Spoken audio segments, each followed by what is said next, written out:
추석 특집으로 준비했습니다. 코스피는 이달에 이제 1690까지는 뭐 충분히 갈 수 있겠다라고 전망하는데요.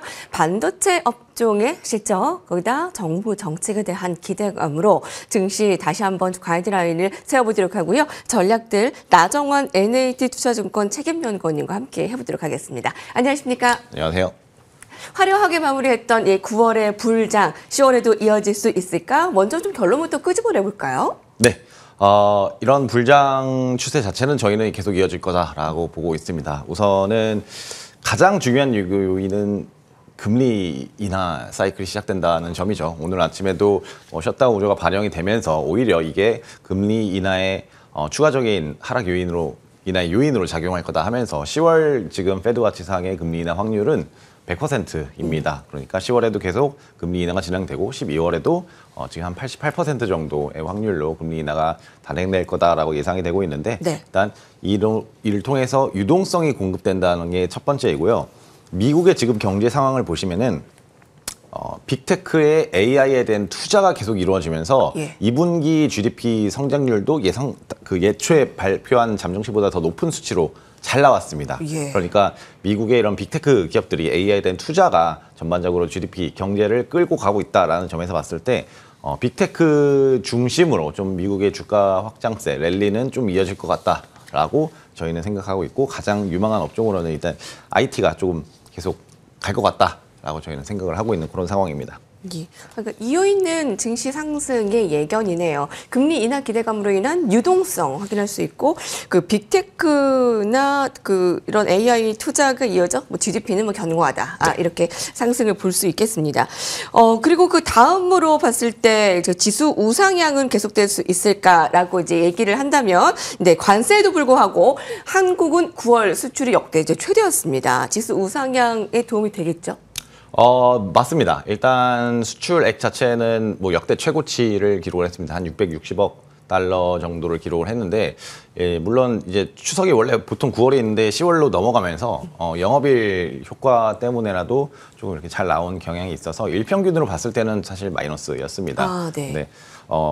이게 업종별로, 산업별로 보면은 반도체가 상당히 많이 증감률 자체가 20% 넘게 좀 상승을 했고요. 그런 측면에서 봤을 때 반도체가 미국의 AI에 대한 투자, 아까 말씀드린 거기에서 연결되는 관점으로 AI에 대한 투자가 계속되면서 DRAM이라든지 HBM 이런 수요 자체는 계속 견조하다라는 점에서 반도체 사이클은 확실히 좀 이렇게 오는 그런 경향이고, 아무래도 실적이 이제 뒷받침이 된다라는 점에서 봤을 때 사실 실적에 그래도 같이 올라가 줘야지만 어느 정도 그 밸류가 더 낮아지는 효과가 있기 때문에 용인이 되거든요. 그래서 이런 수출 효과 자체는 좀 증시 자체에도 우호적인 그런 환경으로 작용한다라고 정도 좀 보고 있고요.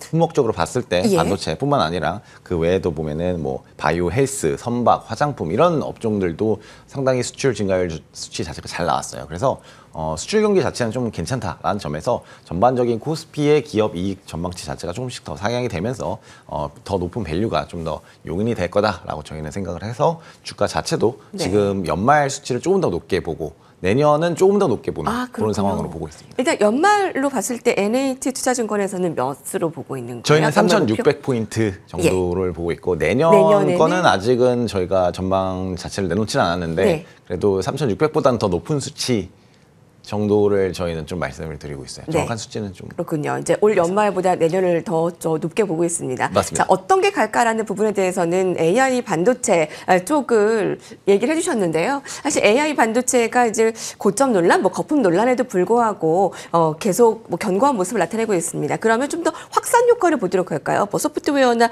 뭐 로봇, 그 AI 전환 과정에서 뭐 기회가 더 이어지는 업종, 중장기로 더 봐야 되는 섹터 어떤 것들을 볼 수 있을까요? 우선 기본적으로 반도체는 다들 깔고 가실 거라고 생각을 해서 거기에 대한 설명은 조금 이렇게 생략을 하는데, 그 외에 이제 반도체가 말씀 주신 것처럼 이제 확산된다. 이거는 그렇게 봤을 때 소프트웨어하고 로봇 요 순서거든요. 그러니까 AI 소프트웨어가 첫 번째, 그 다음에는 이제 로봇 이렇게까지 이제 확산이 된다라고 생각을 하고 있는데, 소프트웨어의 대장주를 생각을 해보시면은 미국의 팔란티어죠. 팔란티어가 근데 어떻게 이제 매출을 증가하게 됐냐라고 보면은 국방부, 그러니까 네. 미국의 정부 향으로 매출을 먼저 일으키기 시작을 했습니다. 그러면서 전반적으로 이제 데이터를 또 모으고, 그러면서 그 데이터를 기반으로 AI를 더 플랫폼을 확장하면서 기업이나 다른 국가 쪽으로 이제 매출을 일으키기 시작했어요. 네. 그러니까 지금 한국에 있는 소프트웨어도 마찬가지입니다.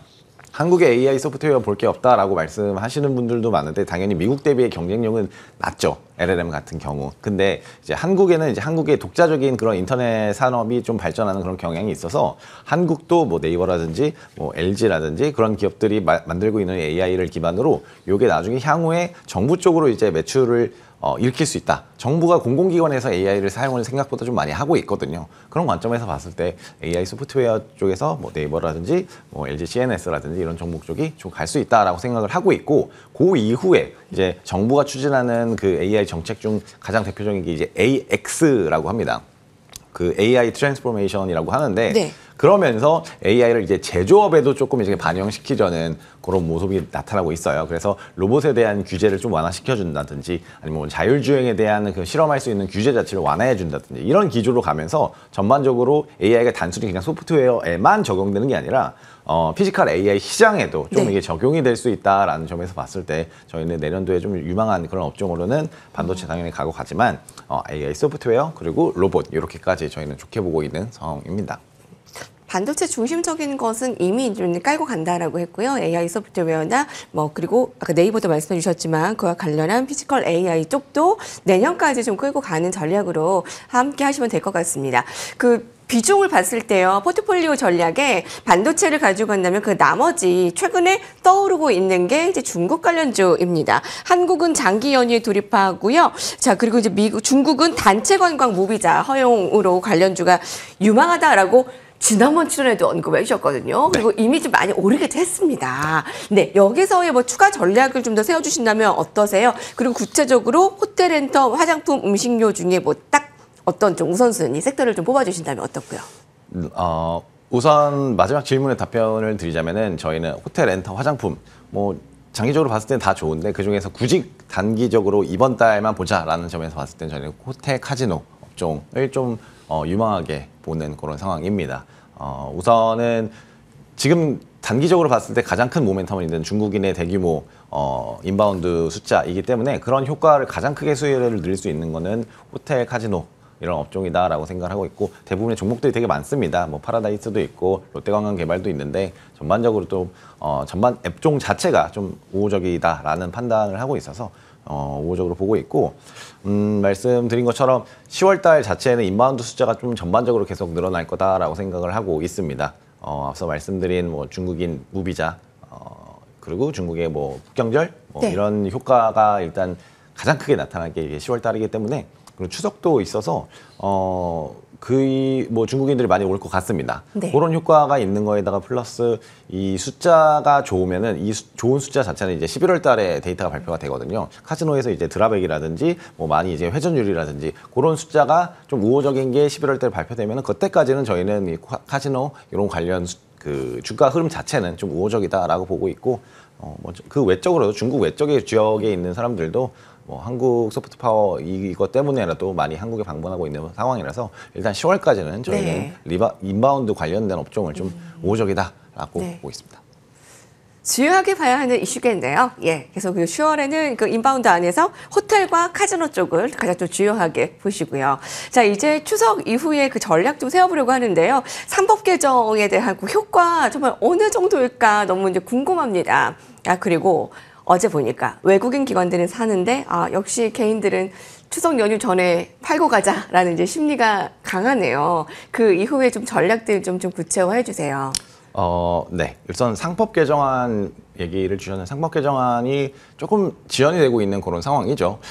저희가 그러니까 예상했던 거로는 조금 정기국회가 9월 달에 시작이 되다 보니까 여기에서 뭐 구체적인 얘기가 좀 더 나올 거다라고 생각을 하는데, 그래도 뭔가 조금씩 진행이 되고 있는 그런 상황입니다. 얘기 나오는 것들은 상당히 많거든요. 그래서 뭐 스튜어디십 코드라든지 아니면은 뭐 배당 분리 과세라든지 이런 얘기는 계속 나오고 있어서 이게 정확히 제가 뭐 의회에서 언제 합의가 돼서 통과가 될다라고 정확한 시점을 말씀드릴 수는 없죠. 사실 그거는 이제 정부 의회에서 결정한 일이니까요. 근데 그거의 모멘텀은 살아있다라는 점에서 봤을 때 저희는 이제 관련된 업종인 증권하고 지주 업종 여기에 대한 모멘텀은 아직 살아있다라고 좀 말씀을 드리고 있고 말씀 주신 것처럼 개인 투자자분들이 많이 매도를 하고 있는 상황인데 네. 이게 뭐 당연한 얘기겠지만 외국인 기관이 사면은 뭐 누군가 네. 팔아야 됩니다. 그래서 네. 막 그 개인 주체가 뭐 주도적으로 이제 뭐 하락을 이끌고 있다 팔면서 이런 건 전혀 아니거든요.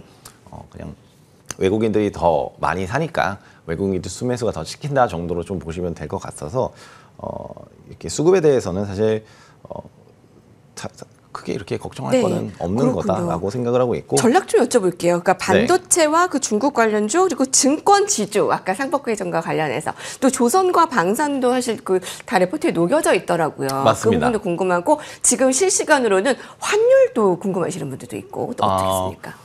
일단 포트폴리오에서 좀 말씀을 드리자면요. 저희는 기본적으로 일단 가장 중요하게 여기는 그런 업종은 앞서 말씀드렸던 그 AI 관련된 반도체랑 로봇, 인터넷 소프트웨어 이런 쪽을 좋게 보고 있는 상황에서 그 외적으로도 모멘텀이 있는 그런 업종들. 그러니까 이번 올해 주가 흐름의 상승을 주도했던 거는 결국에는 정책이었거든요. 정부의 정책이 나오면서 정책 모멘텀이 집중됐던 상법 개정안이 나오면서 지주 증권 업종이 잘 갔습니다. 그런 모멘텀이 있는 데만 봐야 된다라는 점에서 저희는 이제 상법 개정안을 또 깔고 가는데 거기에서 이어서 조선 방산 원전 같은 경우에는 대부분 연초 이후에 많이 상승했고 그 이후에 상승 탄력이 조금 이렇게 둔화되는 모습을 보이긴 합니다. 그런데 여기에 대한 모멘텀이 그러면 끝났냐 하면은 그것도 또 아닙니다. 지금 한미 관계 자체가 조금 뭐 협상 때문에 출렁출렁 거리는 그런 모습을 보이고 있는데 그러면서 또 공교롭게 반도체 사이클이 오면서 조방원으로 많이 드셨던 분들이 이건 이제 팔고 가야겠다 하면서 그걸 팔고 반도체로 옮겨가시는 분들이 상당히 이렇게 많은 상황인데 이게 뭐 차츰차츰 이게 여기에 먼저 반도체가 먼저 갔다가 조방원이 또 나중에 갔다가 이런 흐름으로 갈 것 같아요. 조방원 자체는 이게 트렌드가 좀 산업재다 보니까 상당히 깁니다. 그래서 이게 뭐 올해 다 올랐으니까 끝이다 이런 건 아닌 것 같고요. 조선 같은 경우에도 이제 LNG 수주라든지 이런 모멘텀이 이제 연말에 좀 이제 몰려 있다 보니까 그런 모멘텀 봤을 때 뭐 주가가 많이 빠지면은 담아도 된다라고 저희는 좀 생각을 하고 있어서 조방원도 여전히 좀 담고 가야 된다라고 생각을 하고 있는 그런 상황입니다. 네네. 예, 여기까지 듣도록 하겠습니다. 지금까지 나정환 NAT 투자증권 책임연구원과 함께했습니다. 감사합니다. 감사합니다.